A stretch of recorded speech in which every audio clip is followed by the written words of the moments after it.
To overcome the storm, we should pray always to our divine navigator. Kinsa man atong divine navigator?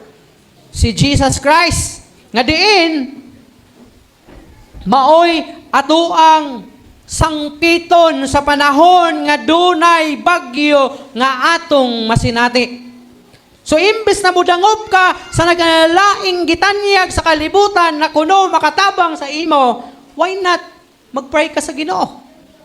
Why not nga muampo ka sa Ginoo? Nga siya man ang atuang navigator panahon sa siya ang atong divine navigator samtang galawig kita sa pag-alagad sa Ginoo. Walay gisaad sa Biblia nga lami ang imong kinabuhi samtang galawig ka sa pagpangalagad sa Ginoo. Pero nagsaad ang Ginoo nga bisan asa ka moadto, ang Ginoo mag-uban kanimo. Siya nag-ingon, I will never leave you nor forsake you. So samtang galawig ka sa kalibutan, galawig ka sa pag-alagad sa Ginoo, ang Dios uban nimo. Kini na mga tao, kini na mga disipulo ni Jesus Christ naglawig diha sa dagat. Nga diin, miabot kanila ang unos. May nalanggani kay kuyog si Jesus sa ilaha. Og nahinumdom si Pedro. Nga naaman diay si Jesus sa ilaha. Hinungdan nga iyang gipukaw. O giingnan, magtutudlo. Kusog kaayo ang balod, ang hangin. Basig mga lunod, mga matay na nini. Yang gipukaw. Ang nakanindot lang ang positive side lang adtong ilang gihimo. Kay nagpatabang sila sa ilahang magtutudlo. Sa diha miabot kanila ang bagyo, miabot kanila ang balod nga dagko.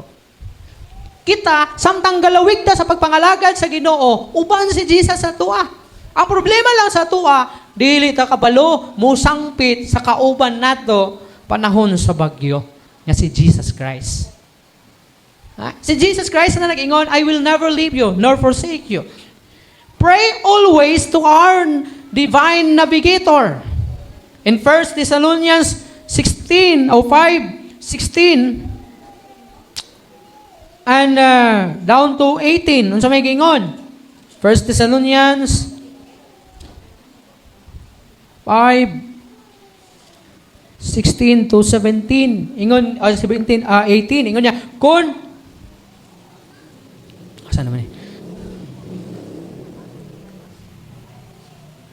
Paglibay kamo sa kanunay, pagampo kamo sa walay paghunong, pagpasalamat kamo sa tanang higayon, kay kini mao ang kabubuton sa Dios diha kang Kristo Jesus alang kaninya. So adunay paghagit